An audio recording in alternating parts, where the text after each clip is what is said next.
We're dissecting a recent opinion piece that's making waves with some bold claims about the war in Ukraine. Okay, I'm intrigued.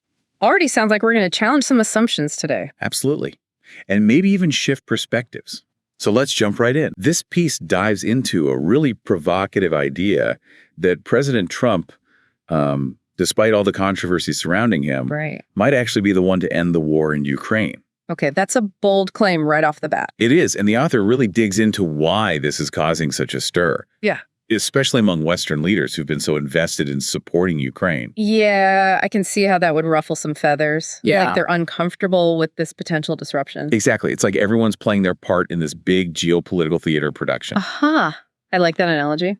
But behind the scenes, there's this sense that Trump's unfazed by the criticism and is going to keep pursuing his own path. That's definitely in line with his personality. Right.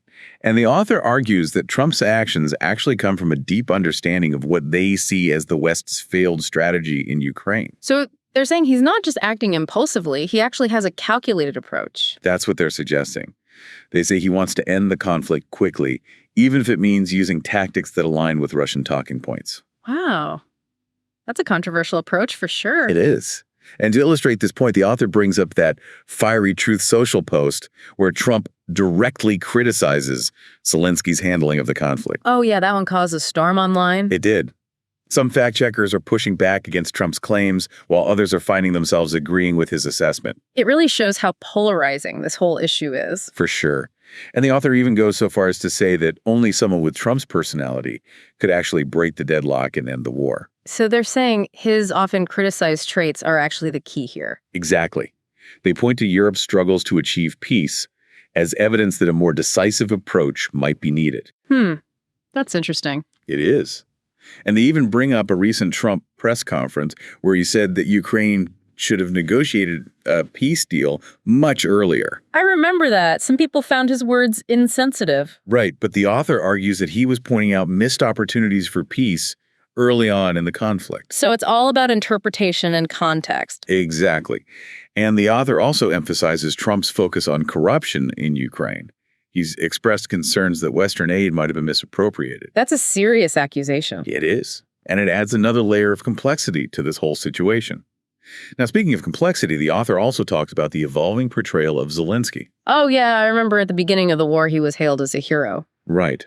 But the author argues that we're seeing a shift now with more scrutiny on Zelensky's past and potential connections to less savory figures. It's like the shine is wearing off and a more critical picture is emerging. That's a good way to put it. The author even mentions specific examples like the Pandora Papers, which link Zelensky to offshore accounts. Right, and there were those allegations about his ties to oligarchs and accusations of suppressing the Russian Orthodox Church. Yeah, they use those examples to paint a picture of Zelensky that's not quite as squeaky clean as initially portrayed.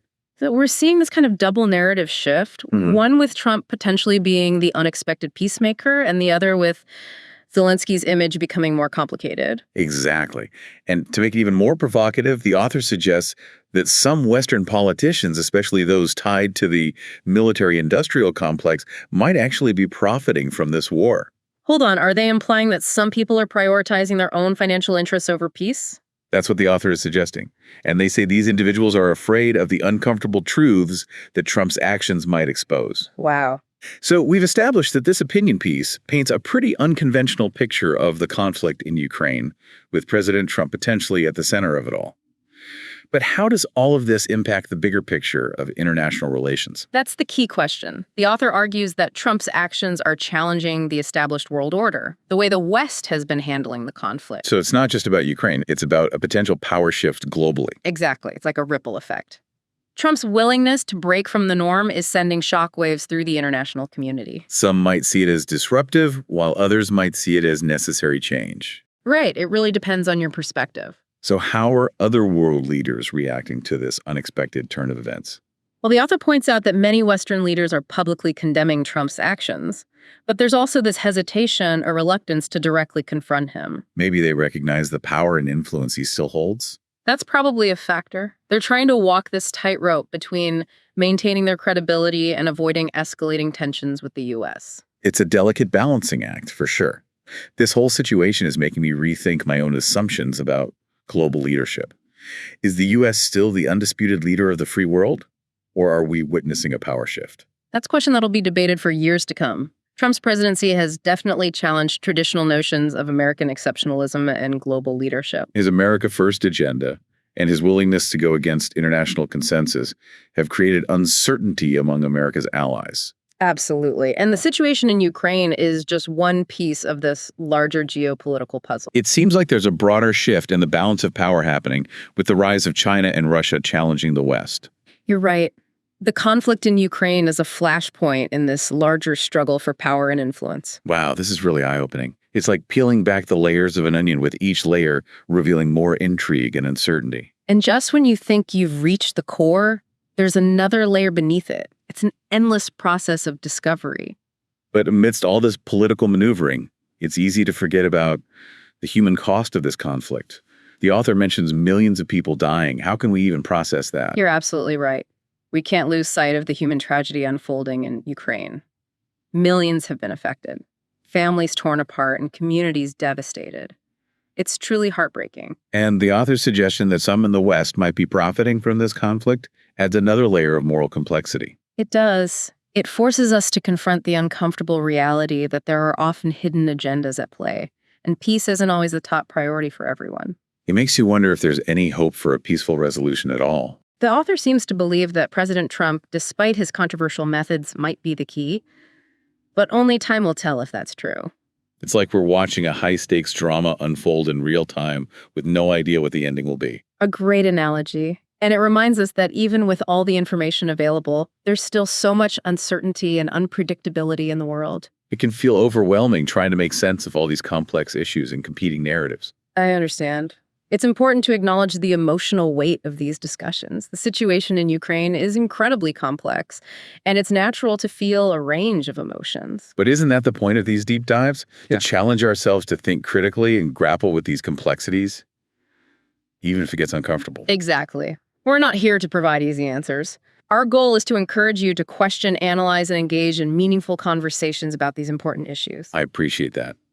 It's a reminder that learning is a continuous process, and there's always more to discover, even if it means facing some hard truths. Absolutely. And as we continue this deep dive, remember that there are multiple perspectives at play. We're focusing on one opinion piece, but it's crucial to consider other viewpoints as well. We need to avoid echo chambers and be open to different sides of the story, even if they challenge our own beliefs. Right. It's through engaging with a diversity of viewpoints that we develop a more nuanced understanding. And that's what critical thinking is all about, evaluating different arguments and forming our own conclusions. Well said. So as we wrap up this part, what are some key questions listeners should be asking themselves as they follow this story? Here are a few to consider. How might the changing narrative around Zelensky impact the future of the conflict and Western support for Ukraine? What are the potential consequences of President Trump's actions? And how might this reshape the global balance of power? Those are big questions, but important ones. Yeah. It's clear we're living through a pivotal moment in history, and the choices made today will have a significant impact. Absolutely. Stay engaged, stay informed, and keep asking those tough questions. The more we understand, the better equipped we'll be to face the challenges ahead. Couldn't agree more. All right, everyone, that wraps up this part of our deep dive. But don't worry, we're not done yet. Be sure to join us for the final part, where we'll continue exploring this complex and evolving situation. We'll go even deeper into the potential consequences of this shifting narrative, Trump's role, and what it all means for global politics. Until then, keep questioning, keep learning, and keep diving deep. We've covered so much ground in this deep dive. It's amazing how much this one opinion piece has sparked such a complex discussion about the war in Ukraine. Yeah, it really challenges those conventional narratives we often hear. Exactly. And before we wrap up, I want to touch on one of the author's most intriguing points. The idea that there are hidden truths about the West's involvement in this conflict, truths that might eventually come to light. It's a bold statement for sure. It is, and it raises so many questions, like what exactly are these hidden truths, and how might their exposure impact this situation? Well, the author seems to imply there's more to the story than we've been told. Perhaps a darker side to the West's involvement. It's like they're suggesting a potential scandal waiting to be uncovered. Right. And if that were to happen, it could definitely shift public opinion. People might start questioning the motives behind the support for Ukraine. So the image of the West as this benevolent force could be tarnished. It's possible.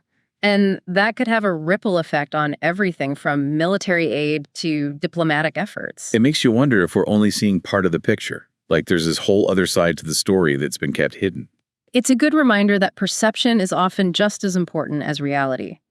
The way events are framed can have a huge impact on how we understand them. It's like we're watching a movie, but we haven't been given the full script. Exactly. And that's why critical thinking is so crucial. We need to question the narratives we're given and seek out different perspectives. We can't just passively accept what we're told. We have to dig deeper and try to uncover the truth for ourselves. Absolutely. And in this case, the stakes are incredibly high. The outcome of this conflict will have a profound impact on so many lives. It's a sobering thought. Yeah. So what can our listeners do to stay informed and navigate this complex landscape? I think the most important thing is to be wary of easy answers and oversimplified narratives. Right. There are no clear-cut good guys and bad guys here. Don't just rely on one source of information. Dig deeper, research different viewpoints, and try to understand the historical and geopolitical context. And most importantly, don't be afraid to ask those tough questions, Yeah, even if they challenge your own beliefs. exactly. The more we question, the more we learn, and the better equipped we'll be to make sense of this ever-changing world. This deep dive has been a real eye-opener, and I hope it's encouraged our listeners to think critically and engage with these important issues. Me too. It's been a fascinating discussion, and I hope everyone continues to explore these topics and form their own conclusions. This is a story that's far from over, and we'll definitely revisit it as things develop. But for now, we hope this deep dive has given you some valuable insights. And remember, keep questioning, keep learning, and keep diving deep. Absolutely. Thanks for joining us on this journey. And be sure to tune in next time for another deep dive into a different topic. Subscribe to our podcast, available on Spotify, Apple Podcasts, and YouTube. We're here to make things clear. New episodes every day.